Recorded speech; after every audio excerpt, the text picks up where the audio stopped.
Next question तरफ चलते हैं। अगला क्वेश्चन है कि भारतीय सर्वेक्षण राष्ट्रीय सर्वेक्षण 2022 के अनुसार किस भारतीय राज्य में सर्वाधिक साक्षरता है? तो वो है केरल में, और केरल की साक्षरता 94% है। ठीक है, 2011 की जनगणना के अनुसार। ये 2022 लिखे कुछ भी लिखे उससे का मतलब नहीं है, लेकिन हमको 2011 की जनगणना के अनुसार ही चलना है, क्योंकि अभी तक जनगणना हुई नहीं है। साक्षरता में दूसरे नंबर पर कौन सा राज्य आता है? तो सेकंड प्लेस किसका आता है? सेकंड प्लेस आता है मिजोरम का। किसका आता है? मिजोरम का। और तीसरा स्थान आता है गोवा का। गोवा। ठीक है, 87% है गोवा की, 87%, और इसकी 91% है। नेक्स्ट क्वेश्चन तरफ चलते हैं। मल्लिका साराभाई निम्नलिखित में से किस नृत्य की एक कुशल नर्तकी है? तो भरतनाट्यम और कुचिपुड़ी से जुड़ी हुई है मल्लिका साराभाई। कुचिपुड़ी के लिए आपको एक रूट वर्ड याद रखना है कुचिपुड़ी के लिए, और वो है रेडी। जैसे कि राधा रेडी। क्या पूड़ी रेडी हो गई? नहीं, पूड़ी तो अभी कच्ची है, कच्ची है ना। राधा रेडी, राजा रेडी।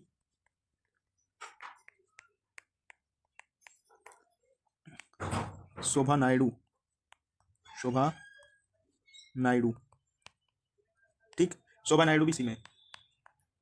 भरतनाट्यम से कुछ कलाकार जैसे आपको याद रखना है वैजयंती मालाबाई, है ना, और हलीम खान। हलीम खान वैसे तो कुचिपुड़ी से भी है, हलीम खान, और भरतनाट्यम से भी है। अर्पणा सतीशन भी है ना। और एक है यहाँ पर भरतनाट्यम से वो पद्मा सुब्रमण्यम। पद्मा सुब्रमण्यम का संबंध किससे है? भरतनाट्यम से है। पद्मा सुब्रमण्यम, मन्यम। नेक्स्ट क्वेश्चन तरफ चलते हैं। ओडिसी के लिए महापात्र रूट वर्ड याद रखना, महापात्र है ना ओडिसी के लिए रूट वर्ड। और कथकली के लिए आप जैसे कथकली में कुछ कलाकार बता देता हूँ आपको। कथकली में है आपके मृणालिनी, मृणालिनी साराभाई। ये मल्लिका साराभाई, सॉरी मैंने मृणालिनी साराभाई, मृणालिनी साराभाई कथकली से है। और एक है मालविका सरकार जो कि कथक से है, मालविका सरकार। नेक्स्ट क्वेश्चन तरफ चलते हैं। अगला क्वेश्चन है कि किस वर्ष क्रिप्स मिशन भारत आया था, है ना। क्रिप्स मिशन, क्रिप्स मिशन 1942 में आया था, और ये एकल सदस्य है, एकल सदस्य आया था। स्टेफर्ड बिस्टल चर्चिल उस टाइम पर पीएम थे ब्रिटेन के। ब्रिटिश पीएम कौन थे? बिस्टल चर्चिल। ब्रिटिश प्रधानमंत्री बिस्टल चर्चिल ने स्टेफर्ड क्रिप्स को भेजा था, है ना। भारत का मतलब इन्होंने इस क्रिप्स मिशन माना था कि हम भारत के संविधान निर्माण के लिए संविधान सभा का गठन करेंगे, और जब तक भारत के संविधान का निर्माण पूर्ण नहीं हो जाता तब तक भारत की रक्षा करना हमारा, मतलब भारत की रक्षा करने का जो काम है, दायित्व है, वो हमारा होगा। और इससे वार्ता के लिए कांग्रेस ने 2 लोगों को भेजा था, इससे वार्ता के लिए, क्रिप्स मिशन से वार्ता के लिए किसको भेजा था? एक तो पंडित नेहरू थे, ये पंडित नेहरू को भेजा था, और एक मौलाना आजाद। दूसरे कौन थे? दूसरे थे मौलाना आजाद, मौलाना आजाद को भेजा था। नेक्स्ट, द्रोणाचार्य पुरस्कार किसे दिया जाता है? तो सर्वश्रेष्ठ कोच को दिया जाता है। द्रोणाचार्य पुरस्कार किसको दिए जाते हैं? तो सर्वश्रेष्ठ कोच को द्रोणाचार्य पुरस्कार दिए जाते हैं। एक तो लाइफ टाइम कैटेगरी में दिया जाता है, और एक रेगुलर कैटेगरी में दिया जाता है। द्रोणाचार्य पुरस्कार की शुरुआत कब से हुई है? द्रोणाचार्य पुरस्कार शुरुआत हुई है 1985 से, 1985 से दिए जा रहे हैं। उसी प्रकार होते हैं अर्जुन अवार्ड। अर्जुन अवार्ड कब से दिए जा रहे हैं? अर्जुन अवार्ड, अर्जुन पुरस्कार दिए जा रहे हैं 1961 से।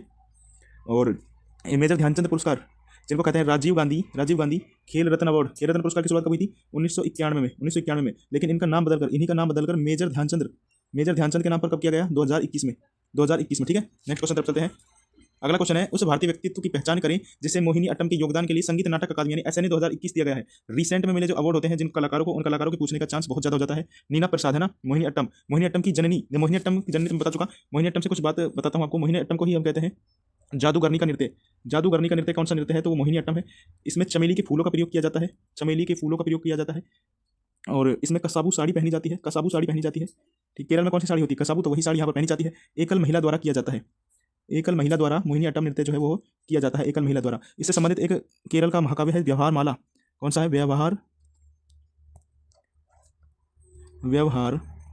माला। ठीक है, व्यवहार माला। नेक्स्ट क्वेश्चन तरफ चलते हैं। अगला क्वेश्चन है, एलईआरएमएस की नीति की घोषणा किस बजट के द्वारा की गई थी? तो 1992-93 का जो बजट आया था उसमें एलईआरएमएस नीति की घोषणा की गई थी। ठीक है, बजट कौन घोषित करता है?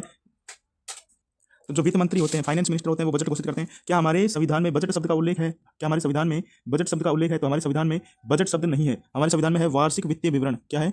वार्षिक वित्तीय विवरण, जिसको हम बजट कहते हैं, वार्षिक वित्तीय विवरण है। और ये कौन से आर्टिकल में है? विवरण, ये कौन से आर्टिकल में है? तो ये है आपका आर्टिकल नंबर 212 में। किसमें है? 200,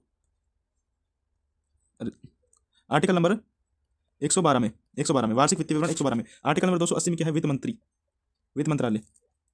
वित्त मंत्रालय कौन सा आर्टिकल में? आर्टिकल नंबर 280 में है वित्त मंत्रालय।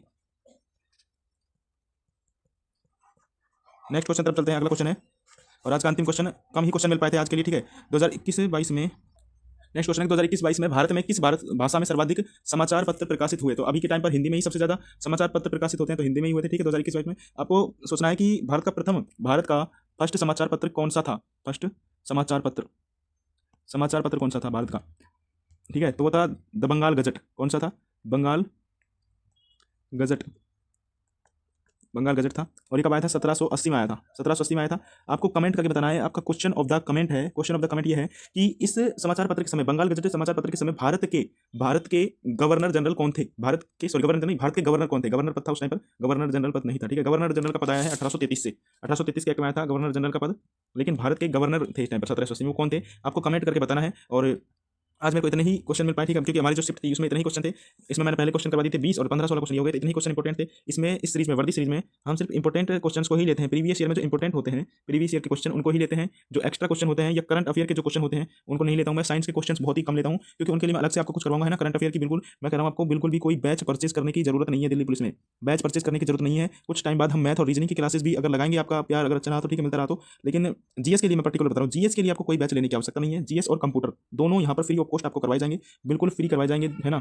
आपको सिर्फ करना क्या है, इनके नोट्स बनाना है, ठीक है। नोट्स बना लेने हैं बस मेरे कहने से। और चैनल को सब्सक्राइब करके आप वर्दी सीरीज के साथ जुड़ सकते हैं।